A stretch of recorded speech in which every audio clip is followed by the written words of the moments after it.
May buntag sa tanan! Praise the Lord! Hallelujah! So, dinina punta sa bahay mga igsoon nga ang paghatag o testimony sa kanaugan sa matag usa. So, ano man yun na importante man ang testimony sa atong kinabuhi. Kaya ang testimony sa matag usa makadasig sa matag usa pod nga nagakaluya. So, muna kinahanglan din nato na isulti kung unsa ang atong mga kadaugan, tungod sa atong kadaugan, makita din ha ang himaya sa Ginoo nga gibuhat sa atong kinabuhi. Kaya matun pa diri sa Ipadayag, chapter 12, verse 11. Gibuntog sa atong mga kaigsuunan ang yawa, pinaagi sa dugo sa dating karnero sa kamatuoran nga gisangyaw nila, wala nila ihigaw ang ilang kinabuhi bisan pa sa kamatayon. So mga igsuon sa atong mga kadaugan, adunay gibuntog nato, kumbaga gipildi nato ang yawa nga mao'y nagsamok-samok sa atong kinabuhi. So karong kabuntagon, adunay na pud kay igsuon nga mo upadayag sa iyahang kadaugan kung unsa siya gibag-o sa Ginoo, gihatagan, nakatindog siya, naabot siya ani nga congregation tungod sa grasya ug gugma sa atong buhi nga Dios.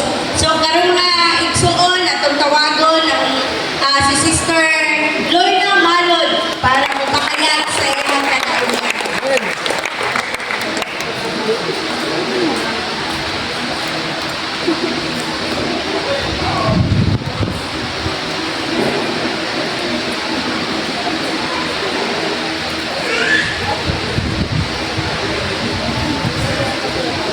Buntag sa tanan. May buntag. Sa authority ni Pastor McRae, ni Pastor Ram. Tagang ko, panahon na maka-inutili sa mga tubangan. Sa tinunod, dili kayo kumudindog sa conversion ng mga bagang tao, kinaulaw ko.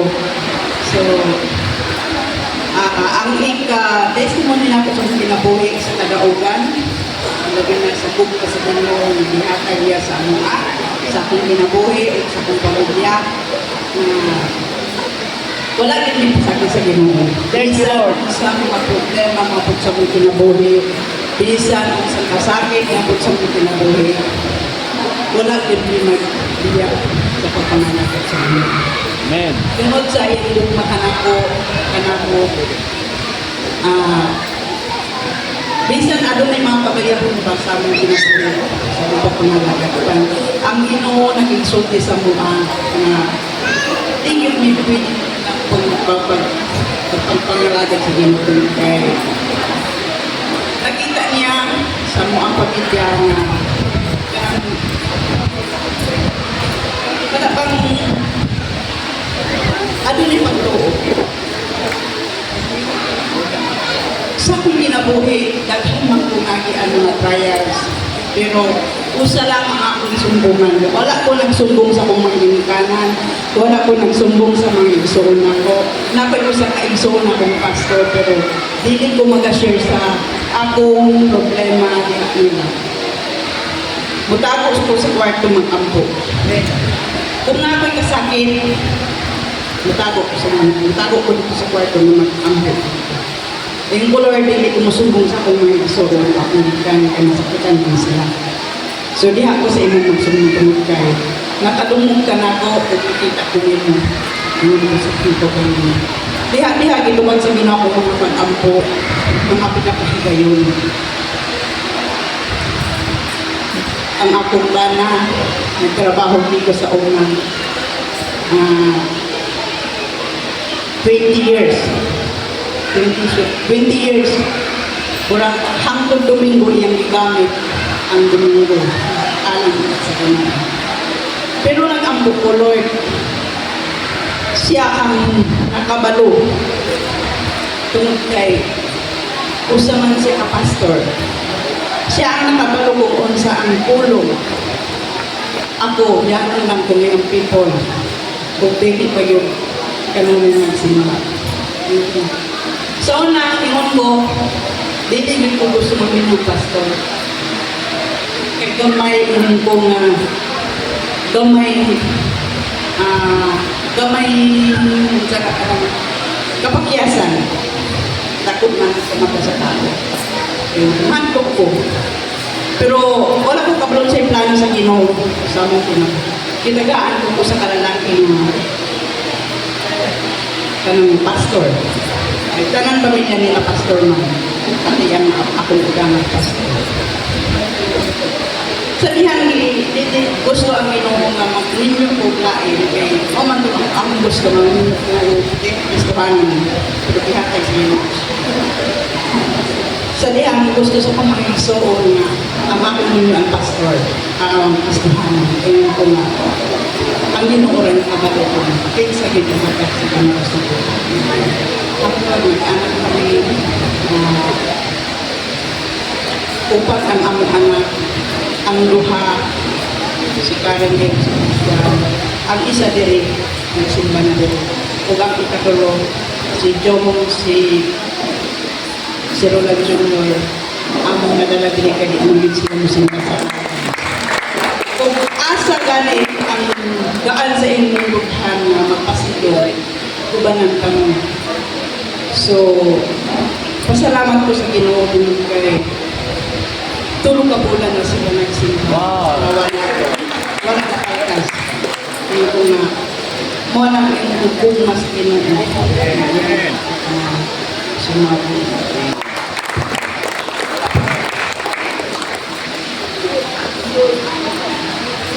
Praise God, no? Nindot kayo testimony sa pagsuod.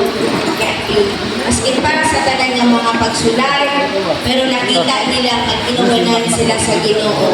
Maskin pa sa mga panahon na namugnaw sila sa pagpangalagan, pero dili itugod sa Ginoo basta anak kaniya, ibalik yung kaniya o ibutang yung kaniya sa tamang nga dalan. So pasalamatan na to ang buhay nga Diyos kay gibutang yun siya sa tama sa kamatuuran ba kanang nagtudlo yun kung unsa ang tinuod. So mga igsoon maglindog ta ug atong ang tuwa ng testimony sa atong igsoon. Yes Lord, ito na mga mahal. Salamat Ginoo dining kabuntagon na diin nadungog namo ang isa ka testimony sa akong igsoon na sa grasya ug gugma nimo kanunay sila nakatindog nagapadayon sa pagpangalaga diha kanimo. Lord, among ginaampo Ginoo ang Malon family Panginoon na ikaw pagyud Ginoo magalig-on kanila magapamuhat sa tibuok pamilya Ginoo mamuhat jud ka Ginoo kay kabalong mi Ginoo kung anak mi nimo dili gid mi nimo pasagaan. Lord, maskin pa sa kumakaigsuunan nga wala nakatindog Ginoo pero kabalong ko nga tagsa-tagsa adunay kadaugan matag adlaw Ginoo nga imuhag yung gibuhat imuhag gid maskin pa sa mga pagsulay nga among nagian sa mga sitwasyon nga dili maayo o maayo. Ikaw gid Ginoo ang nagagiya kanamo sa among mga kaluyahon. Ikaw gid Ginoo ang nagahatag og pusok sa matag usa Ginoo. Lord, salamat Ginoo sa mga testimony Ginoo nga amo jong ginaampo nga imong tabunan sa hamili nimo nga dugo nga dili gyud Ginoo makawat sa kaaway Ginoo nga daghan pa Lord na mga testimony nga among ma-share Ginoo kung unsa ka kamaayo kung unsa ka kabuhi sa matag usa nga kinabuhi. Lord, thank you Lord. Thank you sa grasya. Thank you sa gugma. Thank you Lord sa kusog. Salamat Ginoo nga ikaw din Ginoo ang mahimahimong sentro sa among tagsa-tagsa nga kinabuhi. Kinitanan Ginoo among gipasalamatan sa imong pangalan nga sa Kristo. Amen. Ag-share sa inyo sa akong life and testimony. Ako natawag ko sa pamilya nga amahan lang ako nangalagad sa Ginoo. Siya lang ang nangalagad pinakatuwid. Nagpabilin siya nangalagad, siya lang isa. Pankanunay siya nag-ampuanan sa pamilya. At tungod sa iyong mga pagkampo, pagpuhat alang sa buladong sa Diyos, tungod kayo na akong papagikan sa Katolik, siya sa Kristan, Kristan sa pare. O nga, pag-ato niya sa bukid sa Binato, nahimo siyang Sunday school teacher tungkol kinahimo siyang Kristohano. Dawat ng Ginoong niya, personal ng luwas, nangalagad siya na faithful, nangalagad na to sa Diyos. Kung tungo sa iyong pagpangalagad ni faithful sa nangalagad sa Ginoong pagbuhat sa kulatun sa Ginoong, nahimong nadala niya ang iyang asawa, ang akong mama sa pagpangalagad.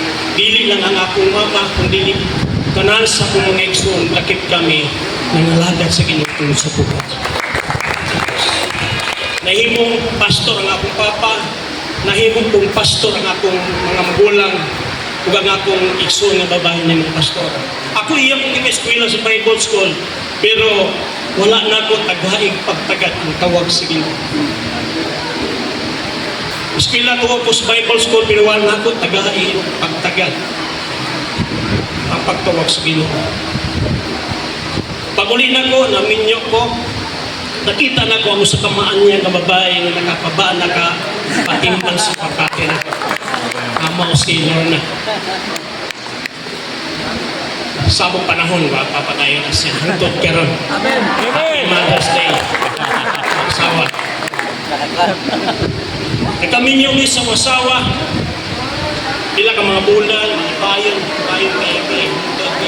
Nakatrabaho ko din sa Digos, sa Isipdeo. 24 years. Diyan na may makailang ni Brother Mac makanakauban mi. Tungkol sa 24 years, narbaho ko diyan, nahilayo ko sa presensya. Dili ang Ginoo may nagpalayo sa ako, kundi ako ang nagpalayo sa Ginoo. Tungkol kinakuha naman ko sa dili maayong mga butang na sukuhi sa kabubuton sa Ginoo. Pila ka bisis nakasala ko sa akong asawa, wagi kalipay, wagi kalinaw, puro kasamo ang naa sa mong pamilya, bisa ng akong mga anak. Nagtubot na skuha. Sumala sa malapasawali ni Pastor, itong tingin ko sa kinamoy ni Jonah. Siya rin gitawag sa Ginoo nga para pawaliyon sa Nineveh.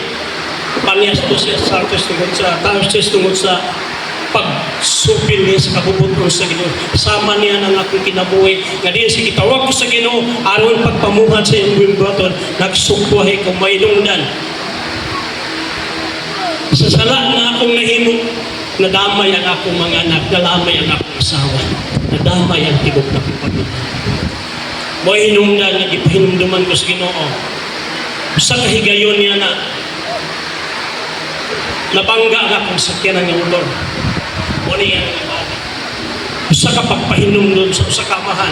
Ngadto siya nga akong nalayo mo na siya presensya. Nga, usa ka amahan kung makasalagan niya nga itulo niya na laktusun yun na. Puro nagpasalamat ko. Samtang nagdagan ng motor, grabe pagkusok sa motor nga akong pagdagan sa motor. Pagkabangga ko pinahing na nito, patay ko. Pero lahi ang plano sa Ginoo, lahi ang plano nato, lahi ang plano sa Ginoo. So dako yung kalainan nato nga kanang mahilayo sa Ginoo ba. So gikan niya to nagsimba mi, nagbalik nagsimba tuwing nagtubuan mi diya sa Kamakop Christian and Missionary Alliance Church sa the Philippines. Niabot ang puntusan nga dani na po nitong akong pagumangkon niya itong balay. Tungod kay siguro sa panginahanglan sa milyon nga ban ba nga dili lang kami ang madato kung dili ikaw Paul madato. Siguro tungod sa parta ba nga kuha na tayo magkama, nakalimot na ta sa Ginoo. Happy 2 years me diya sa divine government. Apan pag anha na mo niya sa una, pagpamimbro na mo, bayo pa. Simba sama nini, dahig sa Ginoo. Pero sa kadugayan, ang ilang wali kay nibalik na ang Ginoo. Dugay ra, o nisulod sa lawas nitong ilang leader nga dito dahil sa Montreal sa inyo. Nga, usahay pa sa dinimos mo, masudlan siya sa espiritu, sa anak. Nga si Ginoong Jesucristo lang, usulti siya. Pagkiksulti siya kami na ko. Mo na mangyapang tulungan. Iya na mangyapang din. Kung katong pastor po si Pastor Rinke, gisudlan po sa amahan. Pag-istoryahan ay sila. Kung sa asawa din na ni Mao. Mugawas tagigan din eh. Tungod ba yan ito nga itong mga pagbuhat na mo ito, nagpalayo mi sa kabubuton sa Ginoo, nga mo mga nakuha na mo may bali. Wala na mo matagat ang among mga anak. Ibiyaan ang pamilya na mo, kada adlaw may malakos ang asawa, makauban ako. Ang among pamilya na nadaot na. Nalayo na sa presensya sa Ginoo. Kaya, nagtuon-tuon na nagbisyo. Nagbisyo ng akong mga anak. Ingon sa kong bata, na magulangan ng babae pa. Dapat mabiya na mo niya tungkol kinapasagda ng inihiya. Unang na, pasalamat mo sa Ginoo. Tungkol sa higayon niya, hindi hatag chance na magpahal sa pagpangalagan niya sa Ginoo. Kasi kadlaw niya nga na itong January 18. Huwag mi kasimba ng buntag tungkol nadugayan mi. Huwag mi kasimba. Ina ko sa wasawa, alas 10 na. Ulang na tagay mo sulod sa simba ng wali ng pastor. Huwag mi kasimba. Pagkahapon lipay ang usawa, nagapuday siya, dunaon tay tao, mga tao nga muha sa mga makawali. Salamat sa Ginoo tungod kay gipadala sila pastor patay. Sila kung ang ilang makubalan kung may makabulo sa pulong sa Ginoo. Pag January 19, adlaw to na kung natawang birthday na doon nagsimba mi din. First time na nagsimba mi din. Nga ang walang sa Pastor Rama. Si Evangelist Chito Rama. Naguli ni nga malipayan ng puno sa kalipay tungod sa gugma sa Diyos nga ing patagamtan ka na. Unang gipasalamatan ako ang Ginoo nga bisan sa pila ka bisis namatay ang akong asawa, unta namatay ang asawa, tulo ka bisis yang namatay na unta. Ako namatay na unta sa akong aksidente nga naitabo. O kung ano nga amin din ikaw ba ninyo, doon ay plano sa Diyos. Ang plano siguro sa Diyos, dilinan niya, dito ba ang mga pag-ampo nga makauban ako, ang tibok na kong pamilya sa pangilagyan, ngadto sa tungkol ng Diyos. Daghang salamat. Tanan pasidungog pagpasalamat, akong ibalik diya sa kamot sa Ginoo.